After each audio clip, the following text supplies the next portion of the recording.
अब खबरें विस्तार से। जमशेदपुर के रविंद्र भवन सभागार में रविवार को स्वास्थ्य चिकित्सा एवं परिवार कल्याण विभाग झारखंड सरकार की ओर से ब्रेस्ट एवं सर्वाइकल कैंसर जांच शिविर का आयोजन किया गया, जिसमें राज्य के स्वास्थ्य मंत्री बन्ना गुप्ता शिरकत किए। उन्होंने जांच कराने पहुंचे लोगों का हौसला अफजाई करते हुए कहा, राज्य सरकार कैंसर मरीजों के प्रति गंभीर है। उन्होंने बताया कि यहां जांच के दौरान जिन मरीजों में कैंसर के लक्षण मिलेंगे उनका सरकार की ओर से मुफ्त इलाज करवाया जाएगा। आईएमए जमशेदपुर शाखा की ओर से इसका आयोजन किया गया था, जिसमें प्रदेश आईएमए महिला विंग की प्रदेश अध्यक्ष भारती कश्यप शामिल हुई। वैसे इनके द्वारा पूर्व में भी झारखंड राज्य के कई जिलों में इस तरह के सर्वाइकल कैंसर पर सेमिनार व इलाज भी उपलब्ध करवाया गया। जमशेदपुर में आयोजित सेमिनार व कैंप में 120 महिलाओं की जांच की गई, जिसमें 12 महिलाओं में सर्वाइकल कैंसर पाया गया और उनका इलाज कैंप में ही किया गया। आईएमए महिला विंग की प्रदेश अध्यक्ष डॉक्टर भारती कश्यप ने कहा कि समय पर जांच और इसके इलाज से ही इसका रोकथाम संभव है, जिस कारण सभी महिलाओं को इसके प्रति सतर्कता बरतनी चाहिए।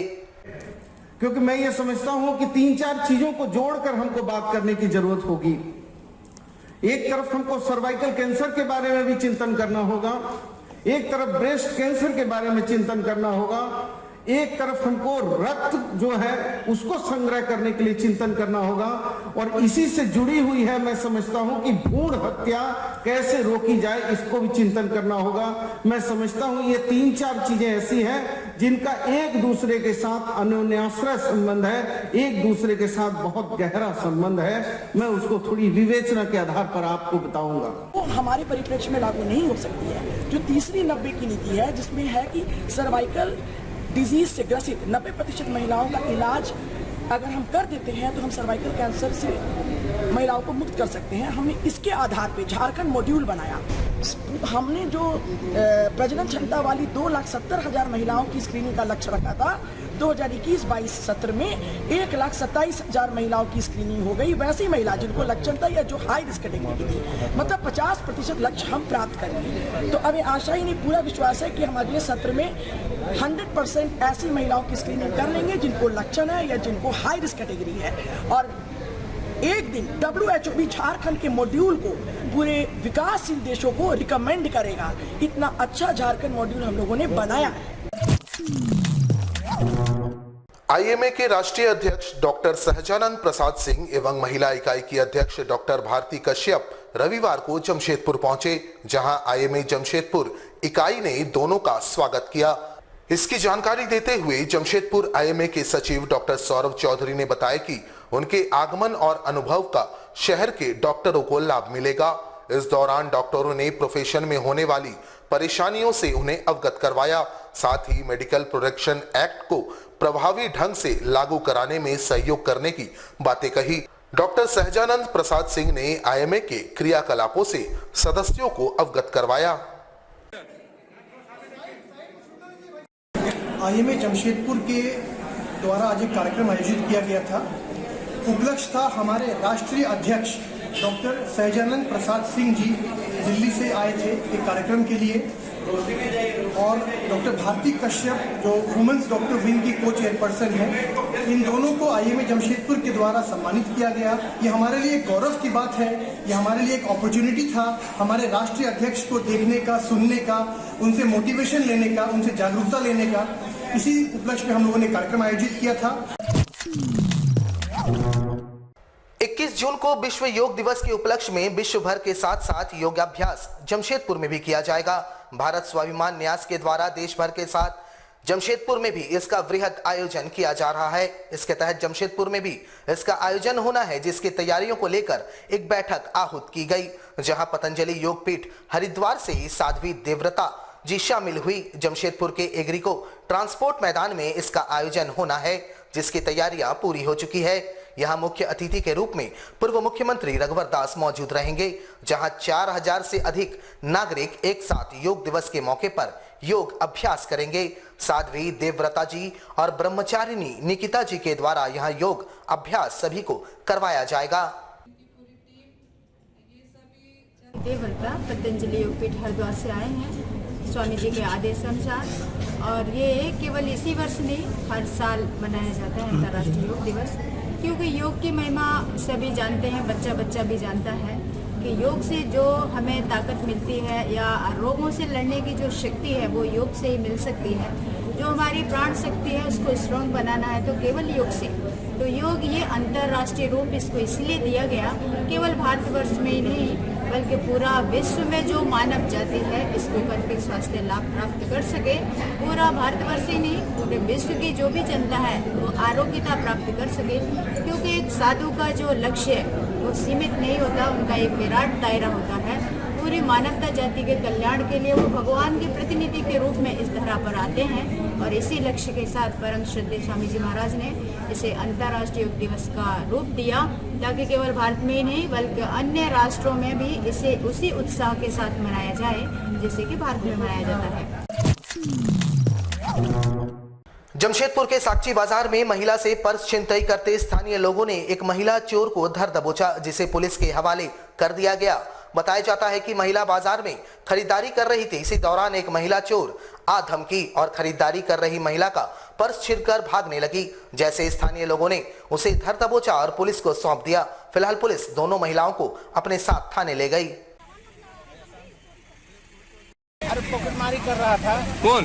वही लड़की। अच्छा, तो वो पकड़ाया है तो जा रहा है थाना पर। क्या नाम कुछ बताइए? नहीं, आज मैं कुछ नहीं पूछा। पॉकेट कितना का पॉकेट मारी थी? किसका कर रही थी पॉकेट मारी? वही लड़की कर रहा था, कुछ नहीं पूछे हैं पर बैठाए हैं थाना पर ले जा रहे हैं। जमशेदपुर में बंगाली समुदाय को एकजुट करने और समाज के समस्याओं के निदान के लिए अग्रणी रहने वाली संस्था बंगबंधु ने मानगो क्षेत्र में अपने नए कार्यालय का शुरुआत किया, जहां समाज के प्रबुद्ध जन मौजूद रहे। इस दौरान समाज के प्रबुद्ध जनों ने फीता काटकर नए कार्यालय का उद्घाटन किया। वहीं सभी ने नए कार्यालय में क्षेत्र के बंगाली समुदाय के लोगों को एकजुट करने और उनके समस्याओं के प्रति मुखर रहने का प्रण लिया। मानगो डिमना मुख्य सड़क में यह कार्यालय अवस्थित है।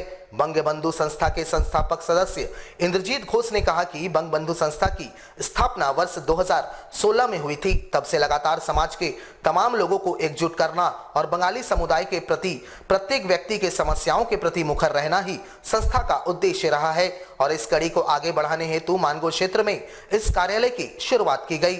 वहीं संस्था की केंद्रीय उपाध्यक्ष अपर्णा गुहा ने कहा कि संस्था लगातार बंगाली समुदाय के लोगों के अलावे भी समाज के हर जरूरतमंद के मदद के लिए हमेशा तैयार रहती है।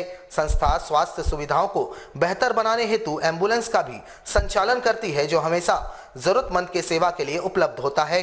मानगो क्षेत्र में नए कार्यालय के माध्यम से क्षेत्र के बंगाली समुदाय को एकजुट किया जाएगा। परसूडी क्षेत्र में पहले से ही मुख्य कार्यालय संचालित है और आगामी दिनों में बाकी क्षेत्रों में भी कार्यालय खोलकर समाज सेवा के दायरे को बढ़ाया जाएगा।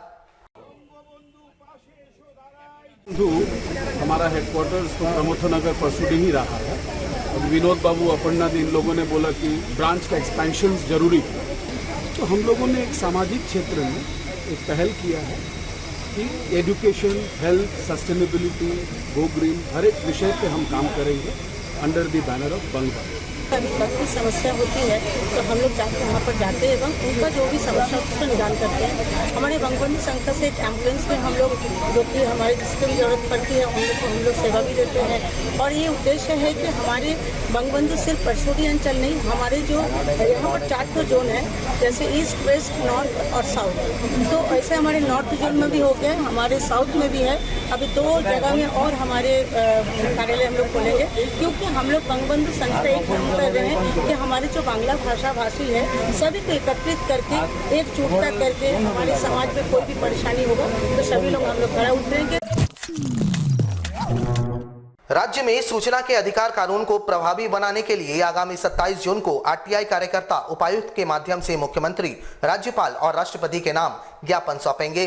इसको लेकर रविवार को आरटीआई कार्यकर्ता संघ की एक बैठक संपन्न हुई। इस बैठक के माध्यम से आरटीआई कार्यकर्ताओं ने बताया कि पिछले 2.5 साल से राज्य में सूचना आयुक्त की नियुक्ति नहीं हुई है, ना ही उनके द्वारा मांगी गई सूचनाओं का समय पर जवाब दिया गया। ऐसे में सूचना का अधिकार कानून किसी काम का नहीं रह गया, अधिकारी बेलगाम हो चले हैं। इसके लिए आरटीआई कार्यकर्ताओं ने राज्य सरकार और विपक्ष को जिम्मेवार ठहराया है। आरटीआई कार्यकर्ताओं ने बताया कि झारखंड में अब तक विपक्ष का नेता तय नहीं है, ना ही सरकार इस दिशा में पहल कर रही है, जिससे राज्य के आरटीआई कार्यकर्ता सही जानकारी नहीं जुटा पा रहे हैं।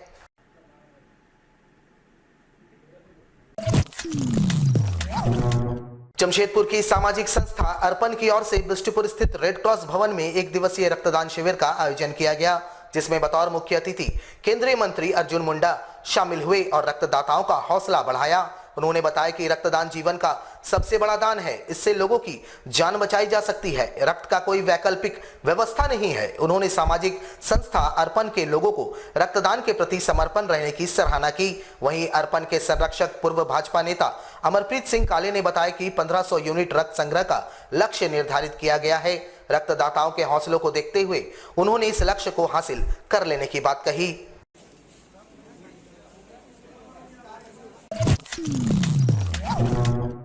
हमारे साथ लगातार जुड़े रहने के लिए आप हमें YouTube पर जरूर सब्सक्राइब करें। आज के लिए बस इतना ही। कल आपसे फिर मिलेंगे कुछ नई खबरों के साथ। तब तक के लिए AMG न्यूज़ की पूरी टीम को दीजिए इजाजत। नमस्कार।